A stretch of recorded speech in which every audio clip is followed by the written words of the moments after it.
What would you do if your best friend turned into your worst enemy? And what if that feud led to one of the most shocking murders in history? Sounds like a plot from a thriller movie, right? But this is real. This is the story of Thomas Becket, a man who went from being the king's closest confidant to his greatest rival, and paid the ultimate price for it. Imagine this, it's the 12th century. England is a land of kings, knights, and castles. But beneath the surface, there's a fierce battle brewing, not with swords, but with power. On one side, you have the crown, led by the fiery King Henry II. On the other, the church, a force so powerful, it could challenge even the mightiest of kings. And right in the middle of this explosive clash, Thomas Becket, a man who started as the king's loyal friend but ended up as a martyr. Now you might be wondering, how did a friendship go so wrong? How did a king's words lead to a cold-blooded murder inside a holy cathedral? And why does this story still matter today? Well, buckle up, because this tale has everything: power, betrayal, and a twist so dark it'll leave you speechless. To understand how things spiraled out of control, we need to start at the beginning. Who was Thomas Becket, and how did he find himself at the center of this deadly game of thrones? Let's rewind the clock and find out. Let's rewind to the beginning. Thomas Becket wasn't born into power or privilege. In fact, he came from a pretty ordinary background. Born in London around 1118, he was the son of a merchant, a middle-class guy in a world dominated by nobles and clergy.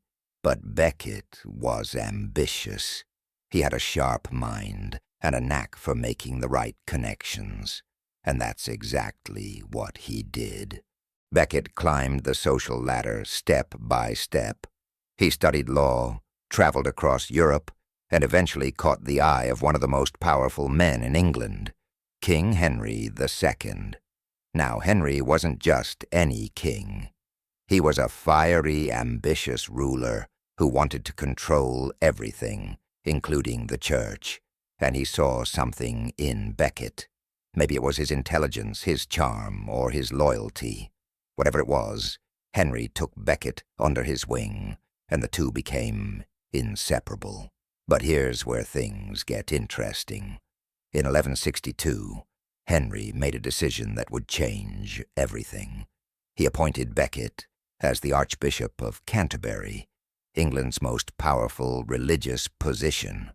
On the surface, it seemed like a brilliant move. Henry thought, if my best friend is running the church, I can control both the crown and the clergy. Easy, right? But oh, how wrong he was. Because here's the thing.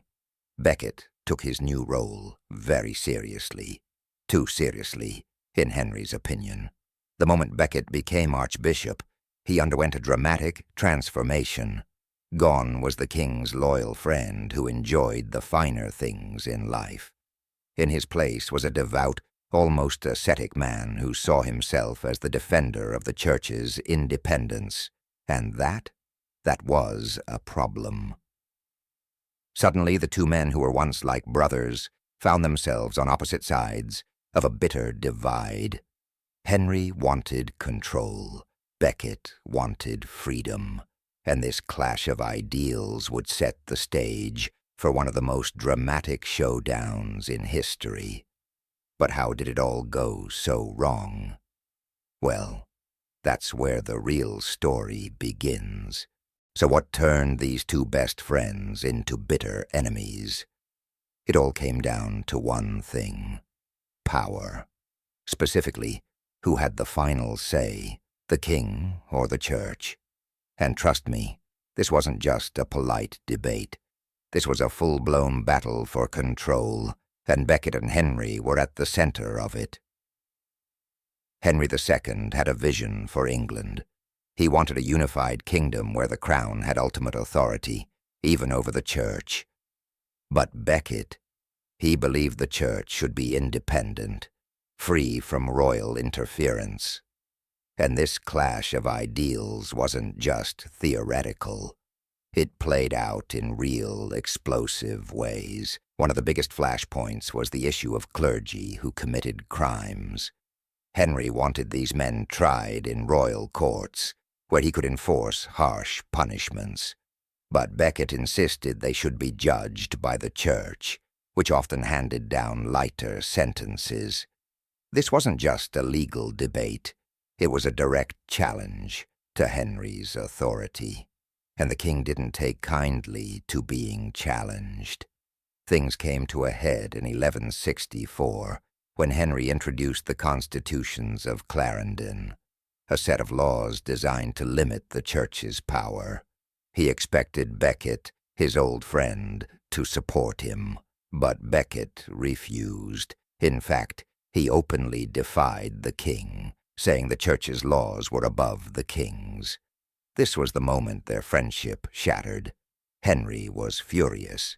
He accused Becket of treason, and the once loyal Archbishop was forced to flee England, living in exile for 6 long years. But even in exile, Becket didn't back down. He continued to defend the Church's independence, becoming a symbol of resistance against royal overreach.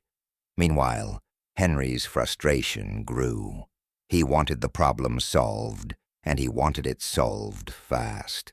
Finally, in 1170, a fragile peace was brokered. Becket returned to England, but the truce didn't last long. Almost immediately, he resumed his defiance, excommunicating bishops who supported Henry's laws. This was the final straw. The king, in a fit of rage, reportedly shouted those infamous words, "Will no one rid me of this turbulent priest?" And that's when everything spiraled out of control. It was December 1170, and tensions between Thomas Becket and King Henry II had reached a boiling point. Then, in a moment of rage, Henry uttered those infamous words, "Will no one rid me of this turbulent priest?" Now, whether he meant it as an order or just a frustrated outburst, we'll never know. But 4 knights took those words very, very seriously.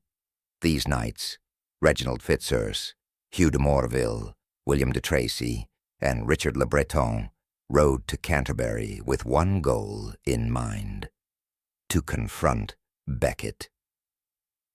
They arrived at the cathedral on the evening of December 29th, armed and ready for a showdown. What happened next would go down in history as one of the most shocking acts of violence in medieval England. Becket was inside the cathedral, preparing for evening prayers, when the knights stormed in. They demanded he come with them to face the king's justice, but Becket refused. He stood his ground, declaring, "I am ready to die for the Church of God." The knights, enraged by his defiance, drew their swords. And then, in the sacred space of Canterbury Cathedral, they struck. The first blow sliced off the top of Becket's skull. The second struck him as he fell to his knees. By the third and fourth blows, Becket lay lifeless on the cathedral floor, his blood pooling around him. The knights fled the scene, leaving behind a stunned and horrified crowd. The murder was so brutal, so sacrilegious, that it sent shockwaves across Europe. Imagine the scene: a holy man cut down in a house of worship by men who believed they were carrying out their king's will. It was a crime that blurred the lines between loyalty and betrayal, power and morality. And it would have consequences no one could have predicted. The murder of Thomas Becket didn't just end a life. It sent shockwaves across medieval Europe. People were horrified. How could a king's men commit such a brutal act in a holy place? Becket's death became a rallying cry for the Church, and almost overnight he was seen as a martyr. Pilgrims flocked to Canterbury Cathedral, where Becket was buried, to pay their respects. Miracles were reported at his tomb, and his story spread like wildfire. In fact, just 2 years after his death, Becket was canonized as a saint by Pope Alexander III. Canterbury became one of the most important pilgrimage sites in Europe, and Becket's legacy as a defender of the Church's independence was cemented. But what about Henry II, the man whose words, whether intentional or not, had set this tragedy in motion? Henry was devastated. Whether out of genuine remorse or political necessity, he knew he had to make amends. In 1174, he performed a public act of penance. Barefoot and dressed in sackcloth, the king walked through the streets of Canterbury to Becket's tomb. There, he allowed the monks to whip him as a sign of repentance. It was a dramatic and humbling moment, one that showed just how much Becket's death had shaken the kingdom. But Becket's story didn't end there. His defiance against royal authority made him a symbol of resistance for centuries to come.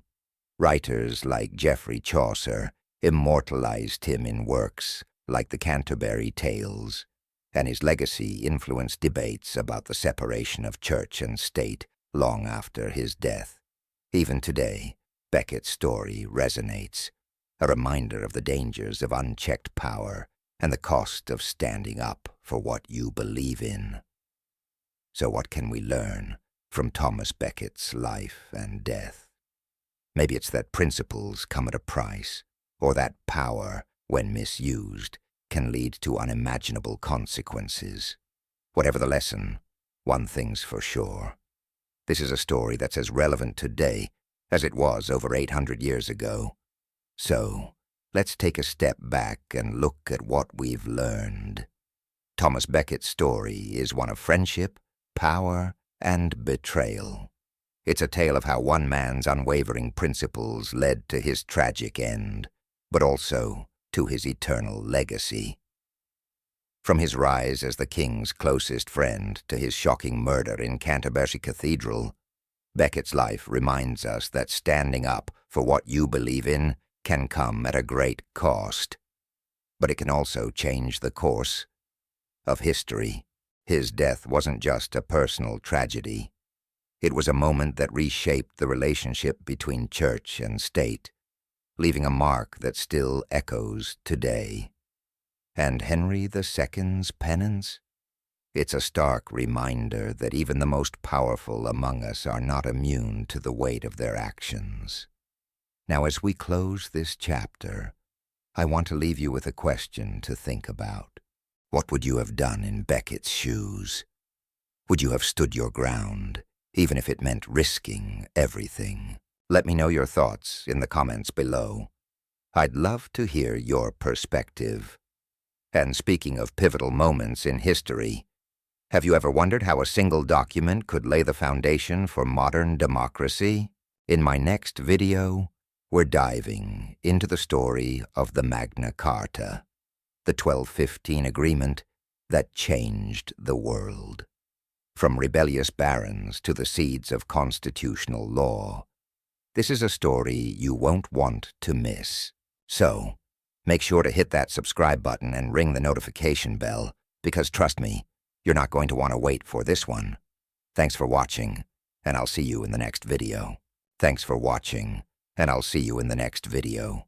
Until then, keep exploring, keep questioning, and keep discovering the incredible stories that shaped our world.